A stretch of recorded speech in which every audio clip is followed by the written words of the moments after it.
Think forward. Think Research Channel.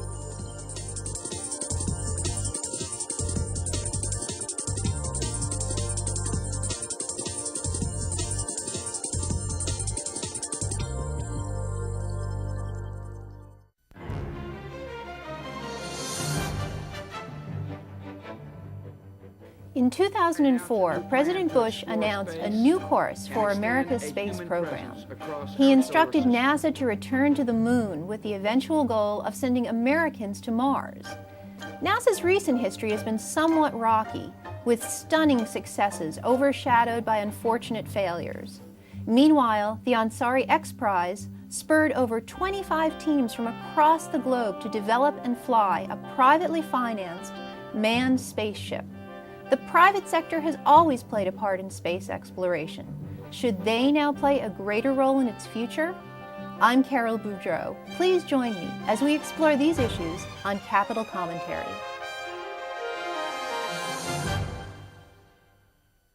We're discussing the future of space exploration. What goals should we set for future missions? And how much control should NASA share with the private sector? Joining me in the studio for this discussion are Mr. J.P. Stevens, Vice President, Space Systems, Aerospace Industries Association, Mr. Chris Scalesi, Deputy Director, Goddard Space Flight Center, and Dr. Art Poland, Professor, School of Computational Sciences, George Mason University. Gentlemen, thank you for joining me this morning. Thank you. Glad to be here. Mr. Stevens, as a representative of a private institution that works closely with public institutions, could you state for me briefly what you think the appropriate goals for future U.S. space exploration should be? Well, I think the goals are pretty clear, and they're spelled out in the President's vision. The first thing we need to do is we need to return the space shuttle to flight, and we need to do that safely. The next thing we need to do is we need to complete the work that we started on the International Space Station. We need to work on the CEV, the Crew Exploration Vehicle. We need to send robotic missions to the moon, followed by human presence there in 15 to 20 years, and then it's off to Mars. Mr. Scalesi, from your perspective within the government structure, what do you think the appropriate goals are? Well, I would follow on to what JP said. I mean, I agree with all of those things, and just to emphasize a little bit the robotic missions, because that's what we at the Goddard Space Flight Center do. We're looking very much forward to how the lunar missions, the robotic lunar missions, and future planetary missions will help us extend the human presence by mixing the man and the machine together, as well as looking out as part of the vision is to explore and to look in other directions. So looking for extrasolar planets, for instance, is part of the vision that we wish to see you want to see occur. If there's another Sedna See if there's out another Earth out there another somewhere. Earth out there. Exactly. Mr. Poland, you're our academic on the panel. What do you think the appropriate goals are? Well, actually, I see it from two viewpoints. One is not so academic, which is I think we need to have people out there. We need to learn how to live in space and to be able to get off the planet. And that's just an exciting thing. And people have a flexibility that machines will maybe someday they will, but they don't even come close to having now. So I really think we do need people out there. But also, we need to do research out there with robotics. And one of the main research things from my viewpoint, if you want to go to Mars, for example, is we've got to understand the space environment. There's weather out there. There's an environment that we have to learn to live in. So we need to go out there and find out what it's really like in detail and what we need to do to be able to survive out there. Well, one of the interesting ways we may be able to do that is through commercial space flight. The Spaceship One recently won the X-prize, and Congress passed the Space Tourism Bill just 2 months ago. Mr. Stevens, has commercial space exploration finally come of age? Absolutely, and it's something that we're taking a close look in industry. Certainly, this type of thing like the X-prize is not going to build the infrastructure we need to get to Mars, but certainly there are innovations that are going to come out of it that can be used for certain missions like robotic missions and missions to resupply the International Space Station. Mr. Poland, let me ask you, as a result of increased commercialization of space exploration, what do you think NASA's role is going to be like in the future? Will NASA's focus shift because of what's been happening commercially? Well, it has shifted. I think it's shifted too far in the direction of making money, basically. If if we're going to be doing things in space, right now it's so expensive that there's almost no way that industry can really make money on it. There are some ways, I think, with communication satellites, but there's certain aspects of it that are just going to be a loser for a long time. And I think the government needs to step up to that and say, this is a long-term investment that is really good for the nation, and we're going to lose money on it. And they should say, yes, that's good, and put money into the government centers to be able to carry that load, lose that money, basically. What do you think, Mr. Scalesi? Should the focus be on academic and research missions, or should NASA be thinking of itself as a competitor for these commercial operations? Well, NASA should not be a competitor to commercial operations. NASA should do the things that the commercial world can't do or doesn't see a value in at this time. That's where NASA can do it, as we say at NASA, as only NASA can. And there are a number of things, going to Mars and landing robots right now is not something that would be commercially viable, or with the recent landing of a probe on Titan. Mm-hmm. Extremely exciting, may offer some great possibilities, maybe someday, very, very many years from now, offer commercial opportunities. That's where NASA should focus. As well, we should work to help the commercial industries succeed. And one of those things, like the X-prize, is NASA is sponsoring the Centennial Challenge to encourage private industries, individuals to go off and take on some interesting aspect of the space program to allow us to move forward in exploration with innovative ideas that perhaps industry has that hasn't been brought forward. That's very interesting. Obviously, there's a lot of excitement and ferment in the space business right now. I was wondering, Mr. Stevens, if you could tell us, answer for me the following question. With so much going on at NASA and so many exciting things going on in the commercial space area, how does this bode for the future of young people interested in space? Do you see a strong need for people to enter into this market? And do we have enough students in the U.S. to meet the demand? Well, I think you hit on a very important point, something that we're very concerned about, and that's the aerospace workforce. Right now, the average age of the aerospace workforce is 52 years old, and it's even older for engineers. And in about 3 years, 26% of the aerospace workforce is going to be up for retirement, and we need to replace them. And that's what I think is really good about the President's vision. And I don't want to call it the President's vision. It's not a NASA vision. It's a national vision. It's one that we all need to embrace, and it's one that will bring the talent that we need to complete this journey into this industry. Mr. Poland, are you seeing students interested in this area, or do you see that there's a need to maybe generate more interest in aerospace as a career? I think we need to generate more interest. What I'm seeing now, I've had 2 students that I mentored at the undergraduate level, and they were trying to decide, do I go into medical or do I go into aerospace? Mm-hmm. And the medical industry looks so much more exciting to them at this point right now. When I say medical, I mean research. Mm-hmm. That 2 of them, very bright, chose the medical instead of the aerospace. I'd like to change tacks, if I can, for just a moment and ask Mr. Scalesi to talk to us for just briefly about the International Trade in Arms Regulations law, and explain to our viewers how it is that this law affects the ability of people involved in space to engage in research and to further your ability to do good work. Okay, it's commonly known as ITAR, mm-hmm. and it's a series of regulations that restricts the United States from exporting technologies that could be used in an adversarial way. Thus the name. So you don't want our enemies. The idea is not let our enemies get hold of vital information. Exactly. Mm-hmm. Technologies that they could use against us, either economically or militarily. Mm-hmm. So it provides some restrictions, and naturally in aerospace and in the space program, a lot of our technologies can be used for good and not for good. So it's very important to protect those technologies, to protect our economic interests and our military interests.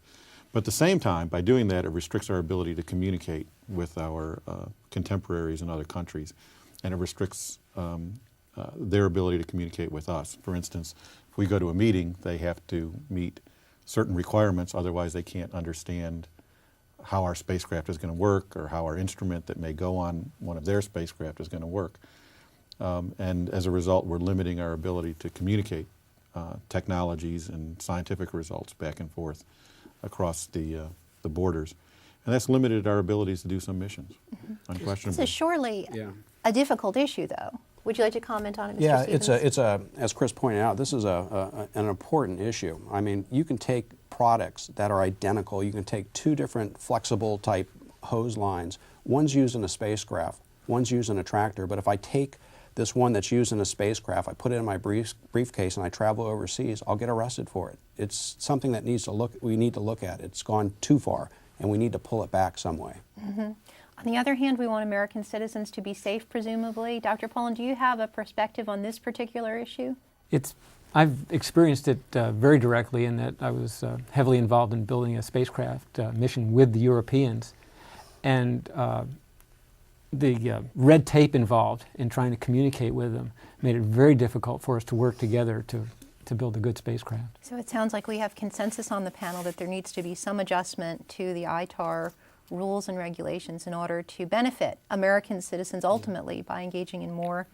Well, it's bad for the United States. We have suppliers here that want to bid on contracts with foreign companies, and they're not going to hire them because of all the restrictions that are going on. We're losing business. Our companies are losing business. As a result of this. Let's talk for a few minutes about President Bush's desire to send a mission to Mars. Is this an appropriate way for U.S. tax dollars, U.S. taxpayers' dollars to be spent, Dr. Poland? That's a difficult question to answer for me anyway, in that right now to do that, there's very severe showstoppers, as I call them. One is just getting stuff up there, getting material up there, the weight. And the other is space radiation. We don't know how to live in space yet, really. We're just barely able to keep the space station alive. We have to support it all the time from the ground. You won't be able to do that with the mission going to Mars.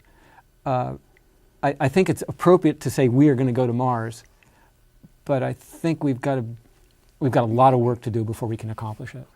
Mr. Scalesi, I'm sure you have an opinion about this. Oh, absolutely. I grew up in the Apollo era, looking at people going to the moon, and you think back to all the challenges that existed then.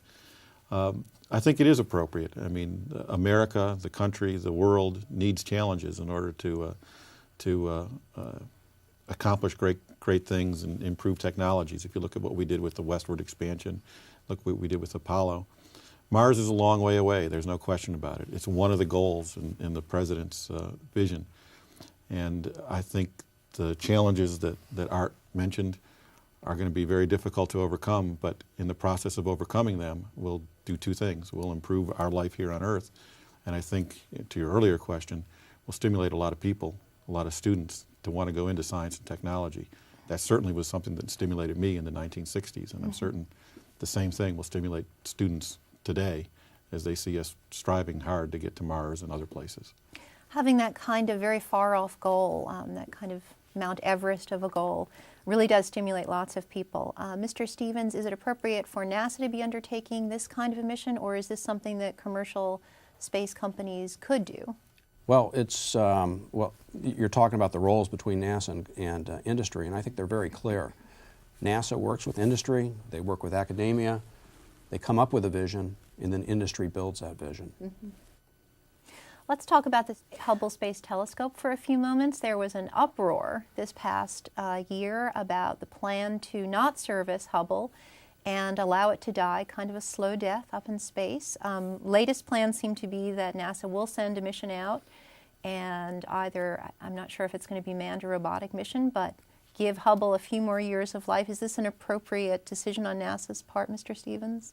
Well, I think when it comes down to the decisions that are made between what projects are going to be worked on and which projects aren't, it comes down to, and it's embedded in our Constitution the way we do this, the administration comes up with their policy and their plans. It's vetted before Congress, and it's debated there, and the appropriate budget levels and policy is set there, and hopefully that reflects the will of the people. The good thing is that if it doesn't, or there's problems and we need to change something, there's always next year. There's always next year. There's always next year. Mr. Scalesi, what do you think? Well, yes, I think it is appropriate. I mean, the Hubble Space Telescope has been a great asset for the world. It's rewritten the textbooks in astronomy with its discoveries, and it continues to make new and interesting discoveries as we go on now. First to detect an atmosphere around a planet outside of our solar system. It's made some contributions to dark matter, one of the premier questions in physics today. So extending it a little bit longer would be a very good thing. And perhaps back to the issue of students, I can't think of anything that has made a bigger impact on young people who are interested in space than those beautiful pictures that have come from Hubble over the last few years. Dr. Poland, what do you think? Well, it's been spectacular. It's been exciting. I think Hubble's like a factor of 100 better than we did before, which is just unbelievable. But on the other hand, I hate to be negative, but we have a money problem. And when we put all that money in to continue Hubble for a few more years, we shut off a lot of new things that we do that are going to give us brand new discoveries. Sure, there's always a trade-off. There's a trade-off, and it's not so easy to just say, oh, we need to continue Hubble. I think it needs to be looked at very carefully, because a lot of things are not going to be done if we do that. Well, speaking of trade-offs, we do have foreign competitors in the space business. The Europeans and the Chinese both are investing in and developing space programs of their own. And I wonder, Mr. Scalesi, if you could talk for a few moments about how that competitive element in the space business might impact the U.S. Well, I think it'll make us do better things. The competition is always good. It's good in industry, and it's good between governments. Again, you go back to the 1960s with the Soviets at that time and the United States. It spurred us onto the moon and some great developments. Also, it gives us many more opportunities for cooperation. As we've talked about, it's somewhat expensive to get into space. So our cooperation with our international partners, and the more capable the international partner, the more significant the cooperation can be and allow us to do, some great missions. I think recently we have a perfect example of it with the Cassini-Huygens mission, which was a joint mission with the European Space Agency.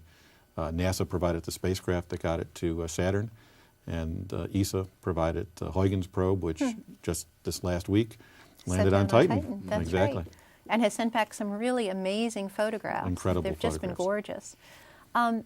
Mr. Poland, is there anything we should be concerned about having the Chinese as a competitor? The Europeans, I think, we're probably more used to as competitors, but what about the Chinese? Well, it's kind of interesting. I was at a meeting in Korea a couple of years ago where the Chinese space scientists were there, and what they presented just amazed me. Not in what they've accomplished, but in the investment the Chinese government is putting into them. They have money to burn, basically, right now. They're scientists. The government is really supporting them. But also there's a lot they don't know, and they're going to make a lot of mistakes. Again, ITAR comes in. I was not allowed to tell them that they were going to run into trouble in certain areas. They're going to have to find that out for themselves. But with the investment that they're putting in, I think they're going to make a lot of progress. Mr. Stevens, you're a representative of the American space industry. How do you feel about having these competitors, both of whom, in the case of the Europeans and the case of the Chinese, probably get significantly more money in terms of government subsidies to run their businesses than do your constituent members? Well, that's always a concern, but I kind of agree with Chris here that competition is good. I spent a career in the military flying airplanes, and we have airplanes in every single branch of the 4 different services. And some people say, well, why don't you put all airplanes in one service? And if we did, we would not have the competition and have the military that we have. Same thing applies to space. Same thing applies in most sectors of our lives. That's right. A little competition can be a good thing. Let me ask you, Mr. Scalesi, to think about the strengths and the weaknesses of the public sector and the private sector in terms of space missions and space organizations. Looking into the future, how do you think that these strengths and weaknesses should affect what each group does? What should the public sector, for example, be focusing on, and what should you be leaving in the future to the private sector? Well, as we said earlier, the public sector, what NASA does, should focus on those things that are very difficult to do, that are the far-reaching goals, putting a human on Mars. The private sector, like with the communication satellites, should focus on those things that can provide a benefit. And hopefully, with the X-prize and Spaceship One, that we'll start seeing, civilians going into space. That'll be nice. But we can't forget that there's a strong public-private sector interaction. Most of NASA's resources are spent in the private sector. They build our satellites, most of our satellites. They build most of the instruments that we fly. And they operate most of those things. So there'll be some things that only NASA can do and only NASA should do, or the public sector should do. Weather satellites may fit into that category as an example, something that we want to have control over. We want to make sure that we have that data available at all times, and you need to expend significant resources into it. The very difficult goals. The commercial goals, I think, are clear for the private sector. And then in the middle, we need to work cooperatively as we have in the past and continue to do that and find more efficient and effective ways to do that. Mr. Pullen, what's the right role for the academic world here? What should you guys be doing and focusing on and thinking about? Well, there needs to be a real balance, and I think, actually, I feel Chris has kind of missed a little bit on that, in that in academia we have people who are looking mostly at pure research. And to accomplish that pure research, you frequently need an expert in space, somebody who can help you realize your goal. And those people usually reside at the NASA centers. And then you need the people in industry who are actually going to build it. And what I'm seeing happen is that we as a nation are saying we don't want to have the government doing everything. Everything's got to be for business. And when I was at NASA, there was an optical engineer, and he was really very excellent, better than anybody I had run into anywhere else. And he helped me design a telescope. And he got to help build something that actually flew in space. And after we got it built, he left NASA. And he told me he was leaving because that was the only thing he ever got to build that flew in space. And it was exciting to tell his kids when the picture came on television, I helped build that. And that work is being taken away from the NASA centers now, so that the engineers don't have that satisfaction anymore. So I think there needs to be a better balance, because we really all work together very closely. And I'm Mr. Stevens. I agree. Industry supports scientific missions. Scientific missions lead to entrepreneurial opportunities, which lead to businesses, which lead to requirements for more scientists. It's a never-ending positive loop, and it's a win-win for everyone. Industry supports scientific research. Let's talk for a moment about recent efforts by Virgin Atlantic Airways to become the world's first commercial space tourism operator. They're going to launch a project called Virgin Galactic. Is this one of the examples of the positive loop that you've been talking about, Mr. Stevens? Absolutely. This and other types of commercial opportunities are great things, and they're things that we embrace. There's like I said, there are positive things behind commercial applications like this, and positive things that have come out of the X-prize, and we should continue to look at how those things can benefit us in space. Mr. Scalese, do you see NASA as being a tourism operator at some point in the future? Or? No, I agree with JP. Absolutely. Better to leave this to the commercial That's sector. right, exactly. Well, what about the International Space Center, though? Let's talk about that for just a moment. There have been some problems recently about supplying that particular mission. What do you see as the future of that particular NASA joint effort, that particular The space station? The space station, yes. excuse me. Well, it's planned to go on for at least another decade, approximately. It's part of the vision that the President outlined almost a year ago. And we'll continue to resupply it. Hopefully in the future we'll start moving to cargo ships. But for the present we'll be using Progress until the shuttles return to flight. And then after that it'll be a mix of shuttle resupply, Progress, and other robotic missions. That does bring up the issue of the shuttle, which has not been flying now for some time. Dr. Pullen, do you think it's time for the shuttle to get back up into space? Yes, I do. I think we as a nation, again, are missing something about risk. I've worked with several of the astronauts who've flown. They're willing to take that risk. They understand, yes, it could crash. But it's exciting. And think about flight when we began with the Wright brothers. They were crashing planes all over the place. One of the Wright brothers, in fact, got seriously injured in a plane crash. But they kept doing it. And as I said, everybody who flies that I know, they're willing to take that risk. And in terms of the space station, I'd like to suggest people read a book called Dragonfly that gives an idea of what it's like on Mir. And it's really hard to survive in space. And we're learning, by keeping that space station going, how to survive in space. And we need to learn that. Mr. Stevens, you were a naval aviator, you mentioned, and are very familiar with the concept of risk. Do you have a similar sense about the International Space Station? Is it a risk that's worth taking? Absolutely, and I think Art pointed it out. There's a a quote from an astronaut, Jay Green, down at JSC, and he said, "The first 50 miles and the last 50 miles are the toughest." And we're willing to take that risk. I can tell you, having been in aviation, it's something that we look forward to, we understand it, but it's something we have to do. Mr. Scalese, what are you excited about going forward? What's the one thing that you see coming up in the future that really makes you feel excited to be a part of Goddard? Well, be part of NASA. Let me answer it that way. Part of the NASA. vision. I think seeing humans leave low Earth orbit again will be an incredible part of the vision. It's something I'm really looking forward to seeing as we go off and start to live outside of low Earth orbit with all the issues All the that Art brought up. Mm-hmm. Solving those problems will just be part of our journey to leave this planet someday. I think that's fantastic. Gentlemen, this has been a great discussion, and I can tell we could continue talking and learning an awful lot about space and space exploration. Unfortunately, we're nearly out of time. Before we close, I'd like to thank you all very much for sharing your thoughts with us today. And I'd like to thank you, our viewers, for taking time to join us. Email us if you have comments on today's show. I'm Karol Boudreaux for Capital Commentary.